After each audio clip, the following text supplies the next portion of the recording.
Welcome to the Elevate Media Podcast. I'm Chris Anderson, your host. I'm looking forward to diving into today's episode and giving you a little bit more direction so you can elevate your business, elevate your life, and make a difference in the world. If you like anything you hear today, make sure you share it along, make a difference in someone else's life. And if you do like something, make sure to go to Apple Podcasts and rate, review, and subscribe. It makes a whole world of a difference for us here at the podcast to continue to do this, to bring great guests, great information to you so you can elevate your business, elevate your brand, elevate your life, and take big steps moving forward. Thanks again, and let's dive into the episode. We're going to be diving into how to improve our networking, how to make better connections. We're going to do that through the expertise of Ben Albert, who is the owner of Balbert Marketing. He's also curator of Real Business Connections Network, where he hosts 5 podcasts himself. So, Ben, welcome to Elevate Media Podcast today. Hey, I'm excited to be here. It's an honor, Chris. And the trademarking, this is like an aha moment for me because I almost don't want to say them out loud. I own a lot of fantastic domain names. Yeah. Well, don't say them out loud. We'll keep those. Yeah. And the fact I got the domain name blows my mind in the first place, but there's no trademark around it. So, valid point to consider those kind of things that often go lost in the sauce if you don't think about the legal end of it. Right. Like just so many things that can slip through when you're trying to build a business from scratch and bootstrap and expand and scale like we're doing. And it's like those little things just like you want to be really pissed off about, but it's like I heard the other day, this too shall pass. I know it's from the Bible and things like that, but this too shall pass. It'll end up being good, bad, or indifferent. It won't matter. We'll get through it. And no one will probably ever know or remember Elevate your brand eventually because it'll just be Elevate Media Podcast. So, but that's kind of the journey of entrepreneurship. You got to roll with the punches and deal with some of those obstacles sometimes. But Ben, excited to dive into this. I know you have a method for improving our networking experience so we can have better connections to boost our connections with your CAN system. So we're going to dive into that. First, though, I want the audience, my cat back there. Let her finish trying to fill the blanket. You good there?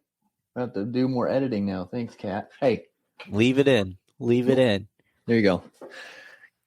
Hey, that's part of it. So that's part of it. Oh, but yeah, I'm excited to dive into that CAN system, and we're going to do that here in a second. But I want people to know a little bit more about you. Like we can talk your bio, we can talk about all your experiences and all your success, and people go do that on your own. We're going to let you connect with Ben after this.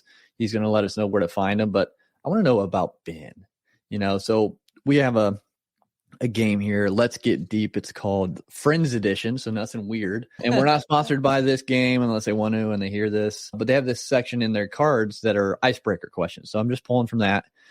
And this one is not good. So I'm going to go to the next one. Actually, we're going to do 2. Ben, you're special. First one, what is your ideal room temperature? This could tell a lot about a person, maybe. Say 70. 70? Okay. Yeah. That's pretty good. I think I almost said 69 and you said this would tell a lot about a person. And then I moved it up to 70. Yeah, we have to keep ours at 70 or like even up to 72 because our house is old and so it doesn't have good temperature control throughout the whole house. So that keeps rooms in the end of the house at 70 and comfortable in the rest of the house. And I usually like it chillier, 68, but my wife and stuff doesn't. So I compromise, I guess, which is fine. So that was an easy one. But this one, I'm interested. This one can really kind of open things up. No pun intended. What was the last book you read? In full? Sure. Yeah. I'm asking the last book you enjoyed reading, I guess. So Modern Leader, Javon McCormick. Okay. Don't know if you know Javon, but he's the CEO and president of Scribe Media. Oh, okay. Largest self-publishing company in the world. Tucker Max is a partner there. Without giving his whole story, because he actually tells it in his first book, How I Got There. Javon was a son of a black pimp father who birthed 22 kids and a white orphan mother on welfare. So he was half white, half black. Never quite was accepted by either group. Was called Oreo. His mom was called N-word lover. And through all his struggle, he got there. And he talks about that in his first book, Modern Leaders, talking about how to actually be a modern leader, and the Javons in the world that never had a place when they were younger, how to actually include them. Not pretend like you're including them with some demographic thing. Actually allow them to come to the table. And he talks about the old playbook and how the old playbook was written for this old-fashioned way of things. And then he wants to rewrite it with the new playbook. We could do just literally a whole podcast on Javon. That's my non-concise way of saying Modern Leader was a great book on how to be a leader in this day and age. That's really neat. That's really interesting. I'm going to have to check those out now because that sounds just like a fantastic read and a lot of good information and just a cool story probably from what he has to share. So awesome. So Modern Leader, and then how he got there, right? Was the first one? Yeah, how I got there. It's like a very long tale. How mixed race. Okay. And the title and then the tagline after kind of thing that goes on. I got you. Cool. Well, awesome. I'm ad-libbing a little bit, but one thing that was really cool because David Goggins did it in his book when he was with Scribe Media, and then Javon McCormick did. If you get the audio version, this is super cool. There's like a 5 to 10 minute podcast like segment in between each chapter. So it's the chapter of the book, then a short podcast segment, then a chapter, then a short interview segment. Awesome. It's very cool. And since, Elevate Media, I just love that they're elevating audiobooks to be more than just a read, but a conversation as well. And I love thinking about things differently. That cool. Really spoke to me. No, I love that. And that's a really neat idea. Like, I have some books in my head that I know I will eventually publish. It's just when I have the time to prioritize doing it. And then the same, but with that, like, what is that structure to be different, but still bring immense value? And then with the audio side of things, like so that intrigues me as well. So that's a really cool thing. I'll have to check that out with that. But yeah, I think thinking of things differently, I think that's an important part of entrepreneurship because you can follow all the cookie cutter and all the, the guides, but again, kind of like Javon's book, some of those are written for the past and not where we are now. And so like moving into where we are today and thinking of things differently, we need to do that, I think, with our networking as well. And I know you have the CAN system, CAN. What does CAN stand for? Yeah. And before I even get into that, I'm going to tell you exactly what it's not. Okay. It's not rocket science. It's no golden ticket. It's not the best kept secret. Honestly, it's common sense, but I feel like a lot of us are not intentional enough to actually implement, and the person that implements will see success. There's lots of C's. I add C's every single day. For some reason, C is my letter. But create, content, collaborate, and networking. Create and network. Content and network. Collaborate and networking. I call it creation-driven networking, where creating something is what's driving my networking endeavors. Yeah. It's not, hey, let's print it. I've done it a million times. I'm literally putting myself on the spot. I'm not criticizing anybody. Let's go on Vistaprint. Let's print some business cards. Oh, wow, it's cheaper if I print 1,000. I'll print 500. I'll print 1,000. Yep. And then they sit in a pile. Or even worse than sitting in a pile, you're like, I have all these business cards. You have a big old mound in your pocket and you hand them to everyone you meet without any real clear intention. I've got nothing against business cards, but that spray and pray approach, that networking approach, I'll be honest, I'm a quiet kid. I'm introverted. I barely spoke the 13 years of my life. So I'm more of a curious, creative, intuitive person. A busy networking event overwhelms me. Not going to win the room. That's just not. I'm a marketer, and one thing I'm good at is when you give me time to plan my attack and I attack my plan, I kick butt. But you put me in a busy room, I'm nervous. And what I found with creation-driven networking or create a network, content and network, when you make the creating and the collaborating the purpose of your networking, you have a plan where I'm not going in being like, if I don't meet A, B, or C, if I don't meet Chris, this is a waste of time. It's not my thought. when I go into networking endeavors, it's always, how can I create and collaborate with this person in some way where we can add mutual value, share audiences, share insight, more than just sharing business cards or our dogs' names? How do we create something together? And in your case and in my case, one of the ways is a podcast, but it can be hosting an event together. It can be rallying the troops for a charity event. It can be a cross promotion. It can be an affiliate agreement.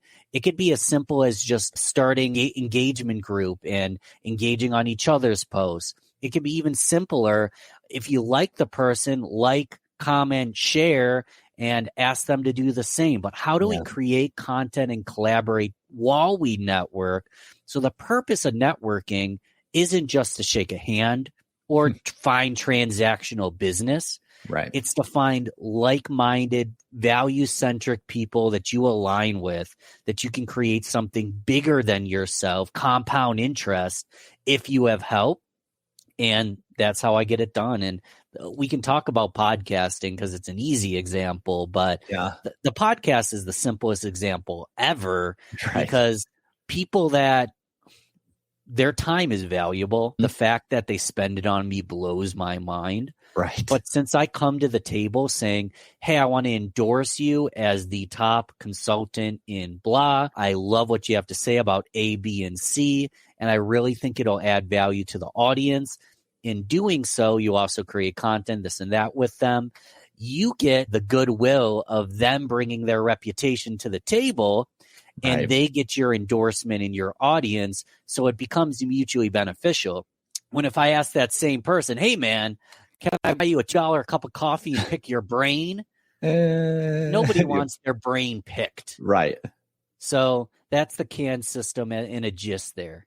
I love that. And I think approaching it from that perspective of like, you know, how can we benefit the other person? You know, what can we do together, you know, to benefit you as the person you're approaching? And again, like what you mentioned there, that's why I love podcasting. That's why, you know, I got into podcasting so I could start my business and figure out how to start my business and grow my business by the people I was interviewing, but still, you know, put them on the pedestal basically per episode, each episode, as the experts, as I'm learning and as everyone listening is learning too. So like, and it's such a, like nowadays, I feel like that just opens the door a lot easier than, because I mean, for sales, for partnerships, for, you know, any promotions, like coming at from that perspective keeps things a little bit simpler, a little bit easier, a little bit less stressful for that connection. But like when you get in these situations, like maybe you've never met this person before, do you have a way to approach with the CAN system to even bring it up about collaborating? Obviously, I know you kind of said, hey, I want to endorse you kind of thing, but is there anything in between that, or do you kind of just open up with that? Like, hey, I know about you and like to do this. Yeah, so we're going to talk about virtual, like a social media message kind of thing, because the in-person approach is a completely different environment. Yeah. And I'll be honest, I do better at social selling than the in-person approach. It's completely different strategy.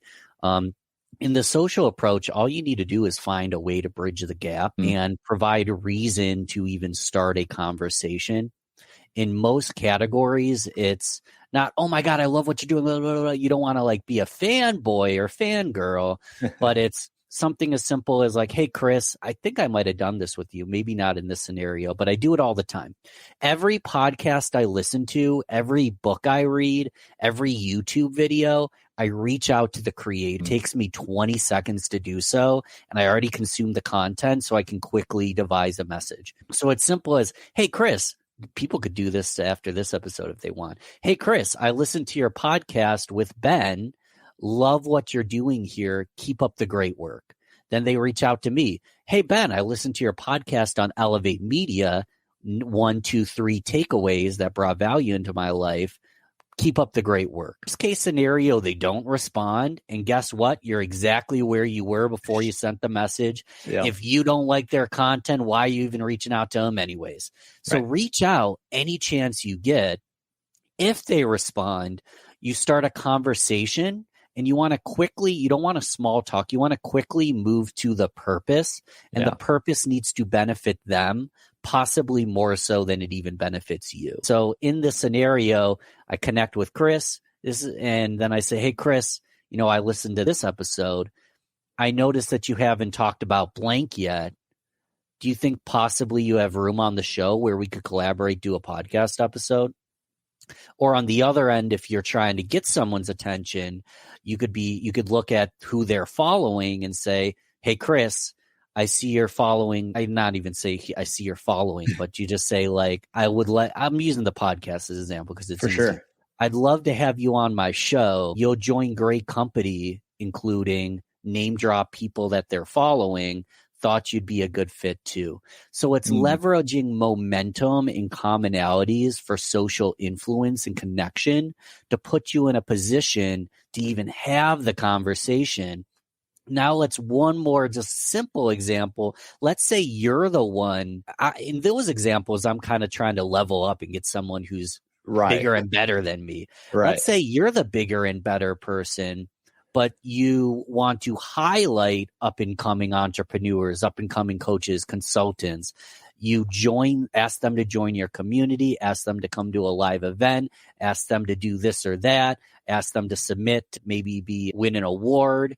You can bring them in a similar manner, but the whole point, and again, it's not rocket science. I didn't make any of this crap up other than the freaking CAN acronym that anybody could have done. The point is, how can I add value into their life? How do I let them know immediately that I'm here to add value? And in the collaboration process, which we could get microscopic, how do I actually add value and over deliver? Because the super nuanced point is even if you collaborate with someone completely for free, friend to friend, peer to peer, they know what it would feel like to pay you because they've seen what the process is like. And a lot of those collaborators aren't clients, but they become your army, your cheerleaders, your referral partners because they know what it would be like to work with you. And then the old-fashioned word-of-mouth approach, they let people know about you. Yeah. So I'm going to shut up and let you talk. No, that was great and a lot of valuable insight there. I think, again, just how can we approach it with value and how can we give value after? So what are some of those ways that we can over deliver once we've made the connections and had those happen? Then how can we take it to that next level and them being like, oh my gosh, like, okay, that was worth it for me, like they said, but even more so. So what are some ideas that you have around over delivering on these like free kind of collaboration, like podcast guesting on the show or something? 100%. And I'm open for test subjects because I'm going to tell my story because it's close to me, but everybody's story, they're going to utilize it differently. So when I put on a podcast, when I reach out, I already kind of explained this. I reach out with value. I let them know that I know people in their world. Once they book it, I follow up. I send them reminders. Once they show up, I show up early. I prepared. I hesitated when you asked the last book I read because nowadays I'm reading like a book a week just to prepare for some of my guests. Right. And I show up prepared. I do my best to ask insightful questions. Very typical basic stuff, but you want to do all of it. Then afterwards, I send them a thank you message. I send them a thank you text. I create a free gift. In my case, it's a cartoon graphic, but I send them a free gift for appreciation for being on the show. My follow-up email is pretty kick-ass. It's a cool template. There's all the links are right there for you. Then once it goes live, obviously with that follow-up email, I send them a text. Hey, just so you know, I sent you an email. We're live. I'm really excited about this.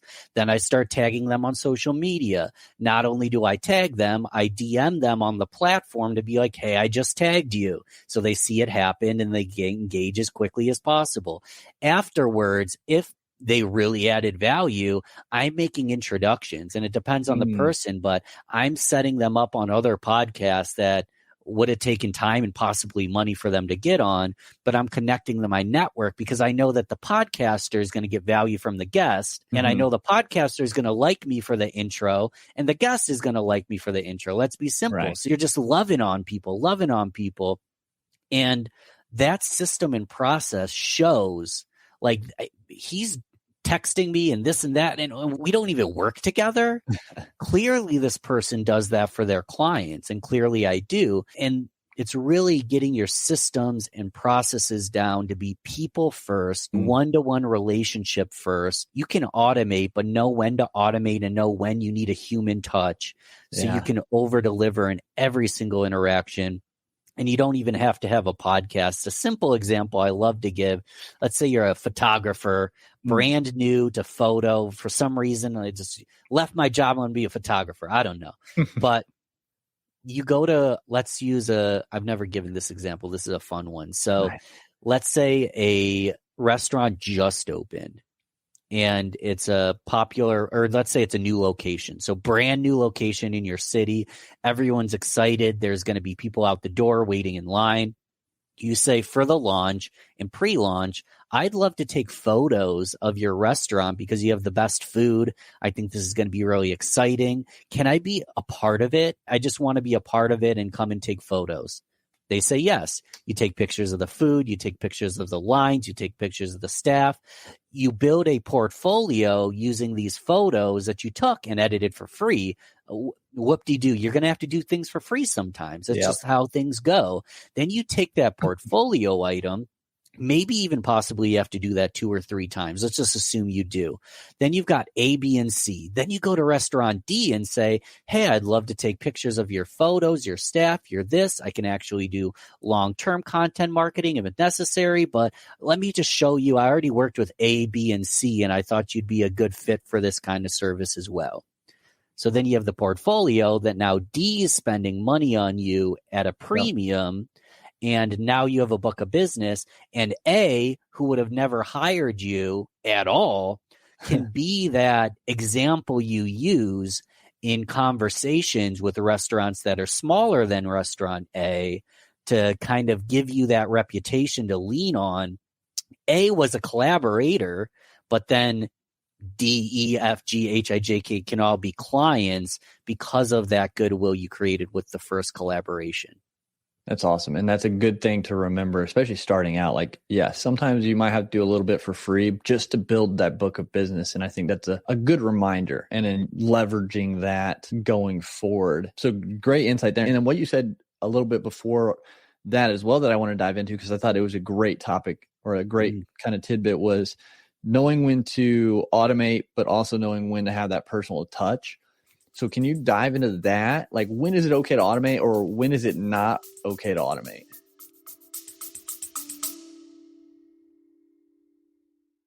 You love listening to podcasts, but have you ever thought about starting your own podcast? Maybe you want to build a brand, grow your business, or are looking for an excuse to talk about your favorite hobby. Whatever your reason for making a podcast, Buzzsprout is the place to start. Since 2009, Buzzsprout has helped over 300,000 people launch their own podcasts. Buzzsprout walks you step by step through the whole process and will give you powerful tools to start, grow, and monetize your podcast. Ready to get started? Click the link in the show notes to get our free step-by-step guide to starting your podcast today. I am not qualified to give a good answer on this. Because I do the personal touch thing for just about everything. Gotcha. This is possibly actually a speed bump in some of my, I'd like to get more momentum. This is possibly a speed bump or maybe a limiting belief. One thing I've done so much study of human psychology, human behavior, sales, marketing, that I find that I'm more efficient actually crafting messages that are tailored and meaningful than the spray and pray, send out 1,000 messages approach. That being said, I'm missing opportunities by not automating certain things. Yeah. So there's simple things like automating my calendar invite to send them a reminder. There's simple things like pre-scheduling emails, things like that. But I'm not an automation pro. I do everything hands-on, but I have an eye for automation. So this is my one insight. If it feels icky, it probably is. And I'm big on LinkedIn, and I get a lot of icky automated messages, which ends up being my superpower, because in the sea of crap, I get to be a pony and everybody's sending the same automated crap. I put together a message that takes me 20 seconds and then stand out. Yeah. So this is just my experience. I believe in automation, but you're going to have to bring on someone who does that. Well, no, that's fine. Yeah. Just from your perspective, I think that's a good perspective with it, because like there's room for it. And like kind of with what you're saying with the LinkedIn, specifically LinkedIn, like for me, like I have an automated system for LinkedIn that sends messages, but like I tried it and I'm like, how can I make this more personable, or not so, like you said, icky? Like, so like I'm still kind of with that, because there is a benefit to being able to reach a lot of people without having to spend the time doing it, but also making it as personable as you can. So like maybe it's just the LinkedIn automation could be where it's just an initial message. And part of me, like truthfully, like this has been a thought in my head, like, what if I just set it up to connect with a person and send a message and say, hey, this is actually an automated system for Elevate Media, just to help us connect with this type of person, which we think you are. If you're not, we apologize. If you are, you'll be getting a message after you connect from an actual person. But it's just like being transparent. I don't know. Like those ideas have crossed my mind. Just again, get connected with more people and then start having the personal connection. I don't know. That's a fun idea when people are a little humorous in their message. The one those are, you get so many of them and they're automated, like, they're robotic. So like, why not just be upfront, be like, hey, yes, this is automated. We're just trying to connect with people in your market. If you're okay with connecting with us, the next message will be from a human, kind of thing. Like, I don't know. Well, let me tell you something I did when I started my podcast. So I started a Rochester-based podcast. We don't have to go into it. It used to be Rochester Business Connections. Now it's Real Business Connections. A lot has happened, but I started in my local city and I handwrite these notes, but you could automate this. Right. I would reach out and I'd say, Chris, I see you went so State University of Brockport is the school I went to, SUNY Brockport. I'd be like, Chris, I see you went to SUNY Brockport as well. Congrats on making it big time. And I intentionally was reaching out to SUNY Brockport business owners that lived in Rochester.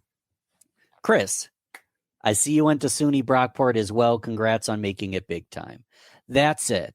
And even things like man or hey, what's up? Like just making it natural, can automate that message, send that to people. What's happens though is once they connect, I believe you need to look at their bio, because if the next message is too vanilla, it's automated. So if Chris connects, I can look at his bio and be like, I see you just rebranded, man. What's that like? I just launched a new part of my business. I'm going through a rebrand. Dude, I'd love to chat with you about that. Yeah. And then you just provided insight on what you could talk about in your first message. And now you're starting a relationship. So automating the hook makes sense. The hook needs to be hyper personal. Hey, I see you're a jet skier as well. Yeah.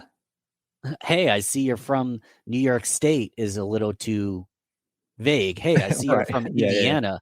I get messages. Hey, I see that you're a business consultant. I'm not really a consultant, but I see you're a business consultant and I help business consultants do X, Y, and Z. That's trash. Right. It's literally just like, hey, dude, you have a dog. I have dogs. Like it can be that dumb. Right. And then once you get through with the automation, then personalize the touch with the people that you actually want to talk to.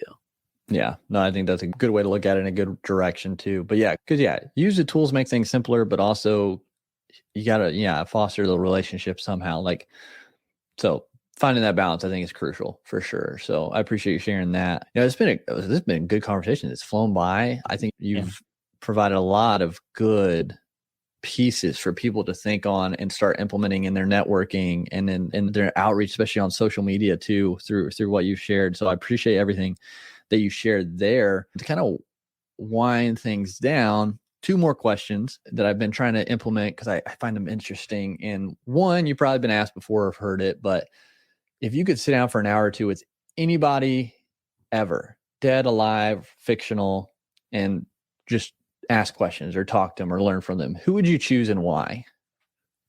It's a really tough question. My go-tos are always Gandhi and Jesus Christ. That's the last one episode I just recorded. The same answer. Well, half of it, Jesus. Like, that's awesome. Yeah. Gandhi and Jesus, cool. Love Mother Teresa too. What would you ask Mother Teresa? What would you ask her? What would you want to learn from her? How does it feel inside? Oh man, I'd have to. Wow, it would be very much on feeling and resilience, as she put herself through the ringer to help anybody who was in front of her. Yeah. And I presume she was deeply fulfilled. And I'm curious as to how and why she was deeply fulfilled, because most of us operate in a selfish way where they help each other, but even helping others can kind of be an ego-based decision. Right. I'm very confident that it wasn't ego-based, and she was just wired in a way that I just want to touch the nectar of her beauty, you know? It's such a, I don't know how to say it. No, that'd be cool. Yeah, there's so many people like I'd love to learn from and connect with. And so that's neat. That's a good answer. I like that. Not that there's a wrong answer still. But the last thing I kind of want to just have you share is, if you could talk to someone who's just starting out, they got a side hustle right now, they're in a job 9 to 5, but they're trying to build something to create a different life for them and their family. What would be one word of advice you'd give them? You can't take wisdom away. You can't take experience away.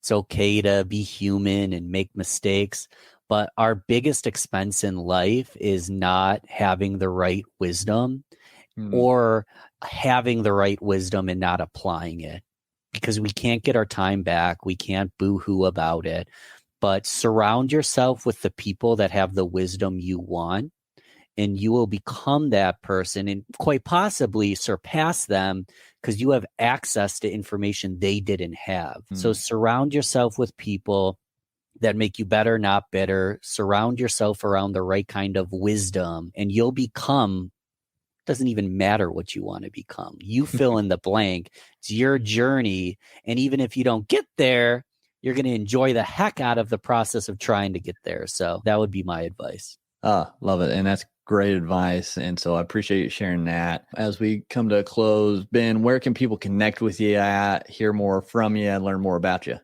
Yeah. So you probably maybe say it in the outro. If people haven't subscribed and liked this podcast, obviously leaving a review is great, but in a lot of cases, just hitting the like button or the 5 stars and you're good to go. Yeah. Once you've done that, you can find Real Business Connections, which is my podcast, my firm, this and that, anywhere you found this. So I'm a marketer. So if I failed, find me and give me a hard time. But you should be able to type in Real Business Connections anywhere you found this episode. Find me there and we'll start a conversation. Cool. Awesome. Yeah, guys, take them up on that. And I appreciate you reminding people to like and subscribe and all that. It really does help. It helps both our shows. So go check out Ben's and do the same thing. But again, Ben, thanks so much for being on Elevate Media today.